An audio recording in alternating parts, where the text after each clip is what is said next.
Tu viện An Tích Hương xin chia sẻ tư liệu về Sư Ông Thích Nhất Hạnh. Đám mây không bao giờ chết.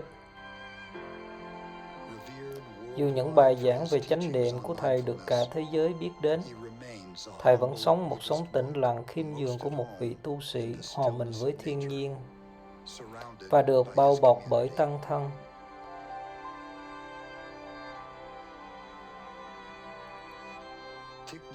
Thiền sư Thích Nhất Hạnh là tác giả của hơn 100 cuốn sách và hàng triệu độc giả trên thế giới biết đến. Mục sư Martin Luther King đã từng đề cử Thầy cho giải Nobel Hòa bình.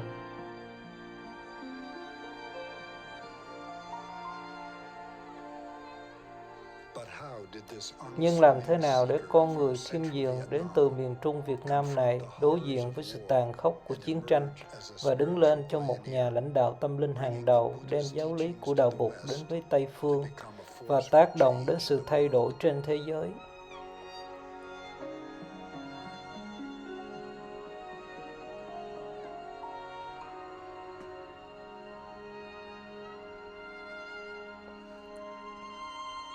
Đám mây không bao giờ chết.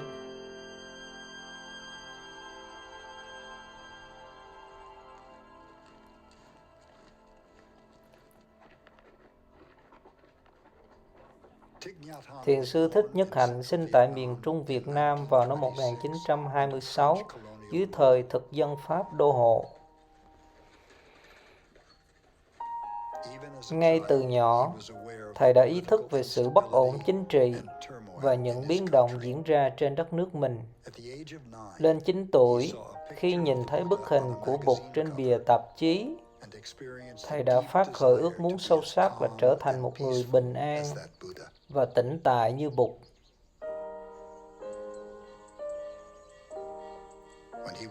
Lên 16 tuổi, Thầy xuất gia tại chùa Từ Hiếu ở cố đô Huế. Nơi đây Thầy vừa học về thiền, vừa chăn trâu và làm việc đồng áng. Thầy học tiếng Hán cổ và tiếng Pháp rất nhanh, người để nhiều tâm sức nghiên cứu về các kinh điển nguyên thủy của Phật giáo. He lived through the Japanese occupation and the Great Famine that followed. Whilst many of his peers turned to foreign ideologies and violence, he was determined to find another way to liberate his people from suffering. Buddhism was very old when I grew up, and yet I had the belief that if we can renew Buddhism, we can help many people.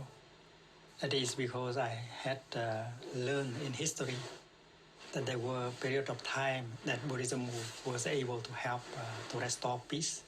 It's my conviction that if Buddhism could do that in the past, it can do that in the present moment if we know how to renew Buddhism to make it a living tradition again. As a young monk, he took the name Nyatan, meaning one action. Determined to renew Buddhism, he became one of the first monks of his generation to study science, literature, economics, and English. He soon realized that monastics must offer society more than just chants and prayers, and developed a vision for engaged Buddhism. Suppose you are meditating in a meditation hall, and if you hear the bombs falling around, the meditation hall has not been hit by a bomb yet. You are safe. But since you are meditating, you are aware that the bombs are falling and destroying houses and people around the meditation hall. And you know that you cannot just continue to sit in the meditation hall. So you get out of meditation hall in order to help people. And that is called meditation in action.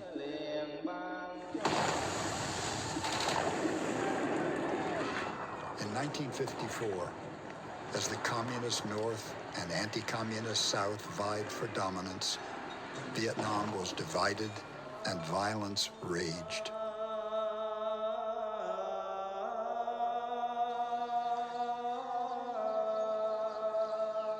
He meditated intensively through this time of grief and despair. Only when he discovered the practice of mindful breathing in an ancient text did he find the key to heal his suffering. He expanded the practice to develop a new way of walking meditation, combining the awareness of breathing with each step. These practical methods for handling painful feelings became central to his life's teaching and have today been taken up by people all over the world.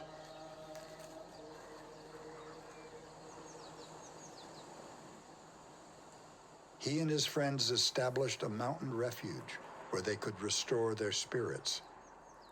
They called it Phuong Boi, fragrant palm leaves. They realized that only by coming together as a community, close to nature, could they resist the oppressive atmosphere of anger and despair and sustain their efforts to renew Buddhism. It was during this time that Thich Nhat Hanh met a young biology student pioneering a new approach to social work in the slums of Saigon.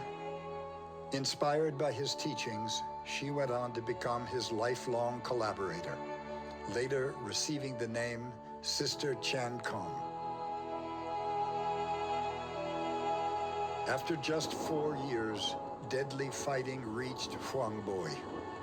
Thich Nhat Hanh and his friends were forced to abandon their sacred refuge, and their dream evaporated like a cloud.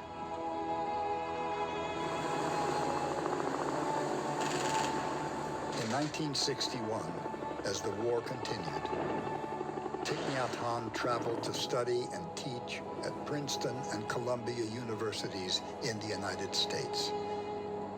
It was a time of respite and healing from the horrors of war. His meditation deepened, and he touched the possibility of true peace, freedom from hatred, fear, and sorrow in the heart of the present moment. He later described his insights there as the first blossoms of awakening.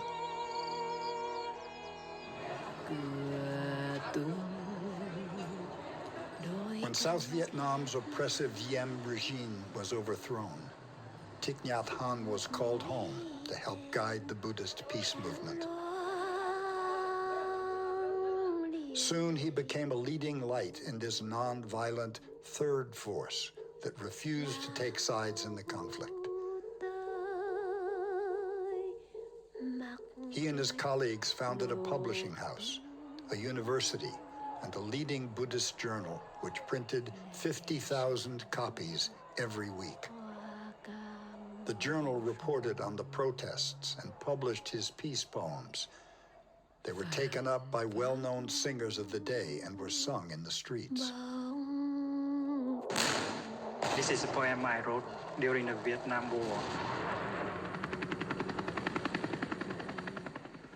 Tonight the moon and the stars bear witness. Let my homeland, let earth pray for Vietnam, her death and fires, grief and blood. That Vietnam will rise from her suffering and become that soft new cradle for the Buddha to come. Let earth, my country, pray that once more the flower blooms. The radio of Saigon, the radio of Hanoi, the radio of Beijing begin to attack the poems because they are calling for peace.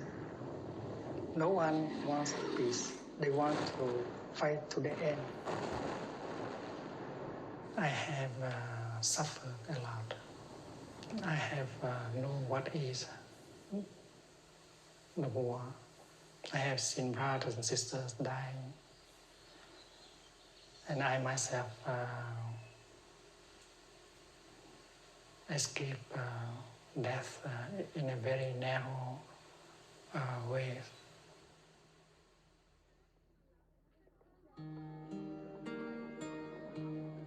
In 1965, Thich Nhat Hanh and his colleagues established the School of Youth for Social Service, a non-partisan Peace Corps training thousands of young people to go into the war-torn countryside to rebuild shattered villages.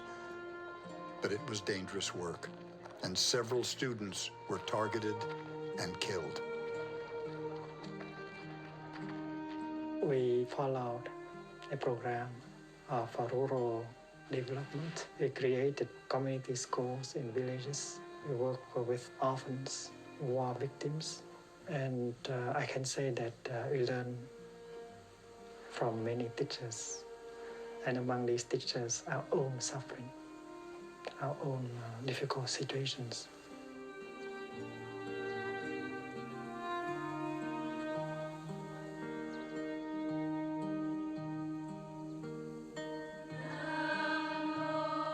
In February 1966, Thich Nhat Hanh created a new Buddhist order.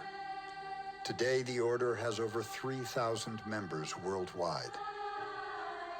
The order of interbeing was born as a spiritual resistance movement, and it is based completely on the teaching of the Buddha.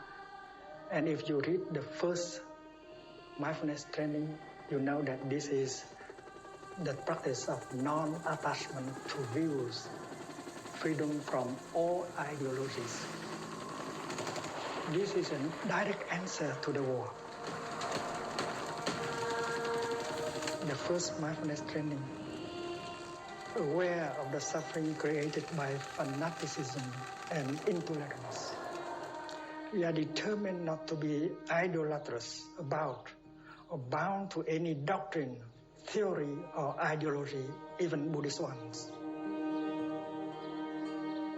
This is the lion's roar.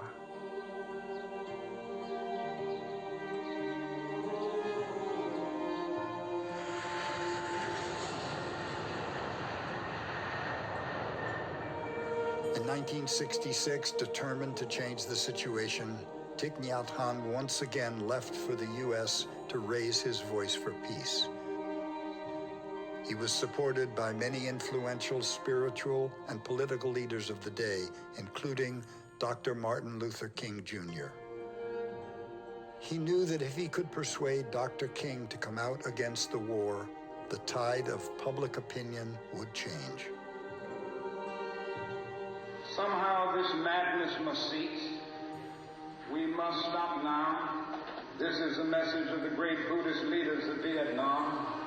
Recently, one of them wrote these words, and I quote, "Each day the war goes on, the hatred increases in the heart of the Vietnamese, in the hearts of those of humanitarian instinct. The Americans are forcing even their friends into becoming their enemies." In 1967, Dr. King nominated Thich Nhat Hanh for the Nobel Peace Prize, saying, his ideas for peace, if applied, would build a monument to ecumenism, to world brotherhood, to humanity. In Paris, on Avenue Kléber, politicians have been talking for 4 years about ending a war. Once a week, on Thursdays, diplomatic cars arrive at the conference center, bringing delegates to talk about a war in which nearly 1 million men have died, the Vietnam War. But Thich Nhat Hanh paid a high price for daring to call for peace. He was prevented from going home, beginning an exile that was to last 39 years. He said, "I'm not inclined to be a politician. My vocation is as a monk. But as a monk, you have to have the courage to speak out against social injustice, the violation of human rights." We are talking about the people in Vietnam whom I know. Those people who are dying every day, who are suffering every day. I am talking in their, for their sake. And if you want to ask me the question as what they want the most, is that you stop bombing, you stop the killing, stop the killing. In In 1974, he wrote a meditation manual to guide his young social workers back in Vietnam and help them resist burnout in the chaos and tragedy of war. It was the first book to awaken the West to mindfulness, becoming a spiritual classic translated into over 30 languages.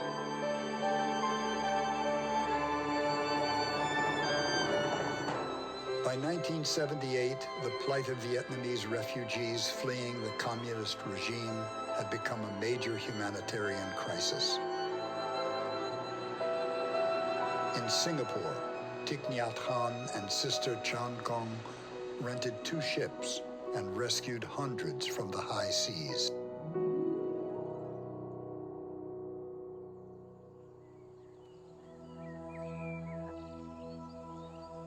They began looking for a place where they could help Vietnamese refugees heal from the ordeals of war and exile.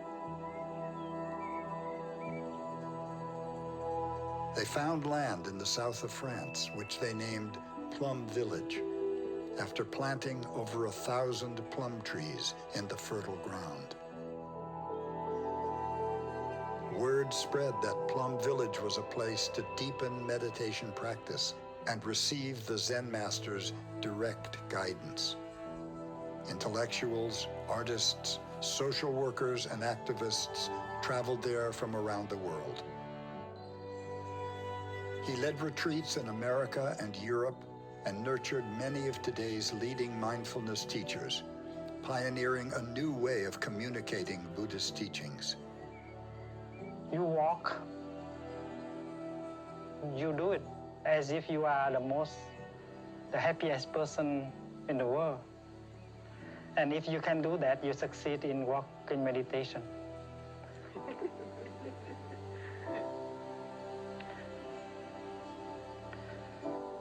Because we do not set ourselves a goal or a particular destination, so we don't have to hurry. Because there is nothing there for us to get. Therefore, walking is not a means, but an end by itself. But he soon came to realize that only lifelong committed practice and the trust of a student-teacher relationship would lead to lasting transformation. And so he founded a new monastic order, which would go on to become the largest Buddhist monastic community in the West, and a touchstone for the mindfulness movement that would soon sweep the world.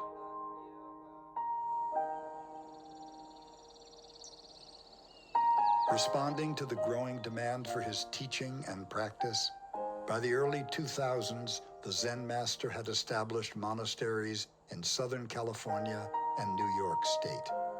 These were followed by centers in Vietnam, Mississippi, Paris, and Germany, and later in Hong Kong, Thailand, and Australia.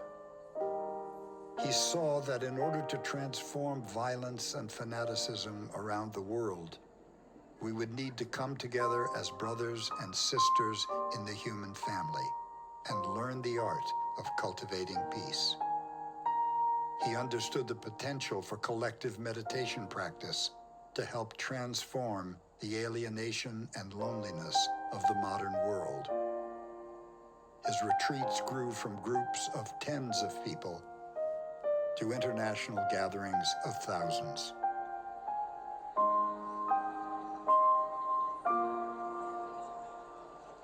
We have offered so many retreats of mindfulness everywhere, and the miracle of reconciliation always takes place in our retreat.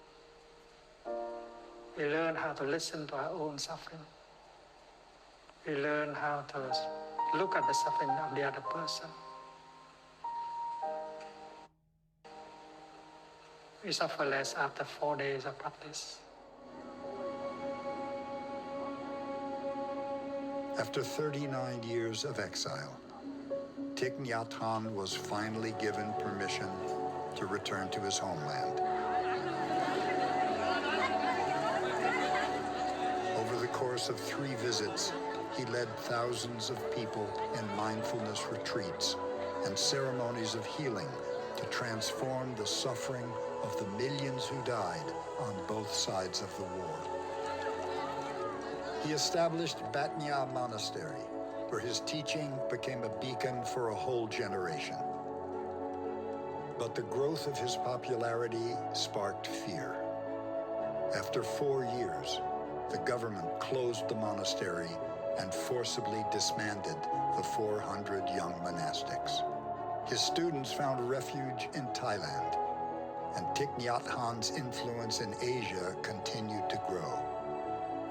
He was invited to address crowds of over 10,000 in Hong Kong, Korea, and Taiwan. Despite making no effort to seek renown and declining media interviews, the Zen master's reputation grew rapidly. We learned a lesson taught by the Venerable Thich Nhat Hanh, who said, "In true dialogue, both sides are willing to change." In this way, the very war that had divided us became a source for healing.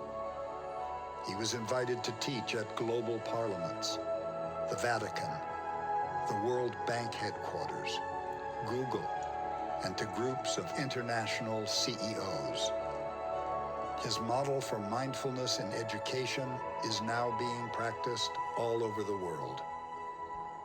The United Nations chose his code of global ethics, the 5 mindfulness trainings, as the foundation for a non-sectarian ethical path for humanity. The way out is in.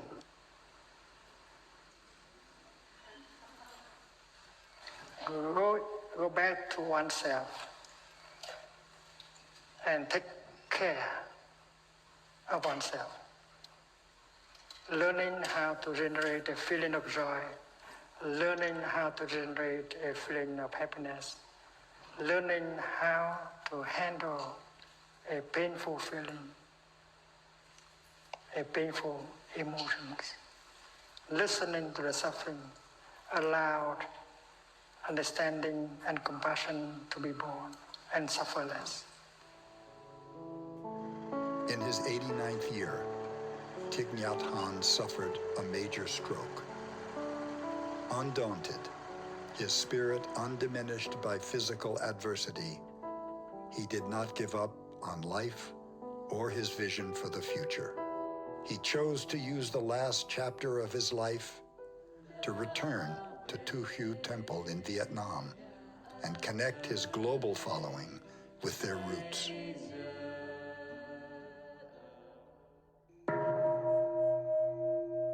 Thich Nhat Hanh's legacy can be seen in the hearts of the millions of people he has touched through his retreats, his books, and his talks. People who have learned to transform their anger, fear, and despair. It's my conviction that we cannot change the world if we are not capable of changing our way of thinking, our consciousness. That is why collective change in our way of thinking, our way of seeing things is very crucial. And all of us can help promote that. Our task is to come together and try to produce that kind of collective awakening. He has shown that by forming communities of resistance, we can live more simply and happily, counteracting consumerism and individualism, and that it is possible to make the 21st century a century of community and solidarity, of brotherhood and sisterhood. And there are many ways in order to bring about that kind of collective awakening and change. And that is why to learn to change our way of daily life so that there is more mindfulness, more peace, more love is very urgent. And we can do that beginning now, today.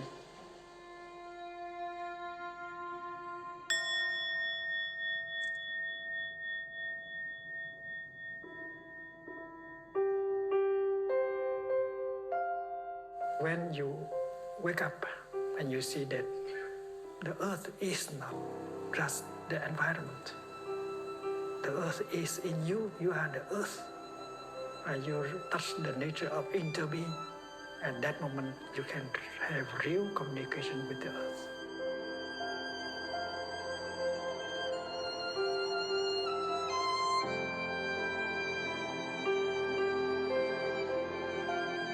We know that many civilizations in the past have vanished, and this civilization of ours can vanish also. We need a real awakening, a real enlightenment.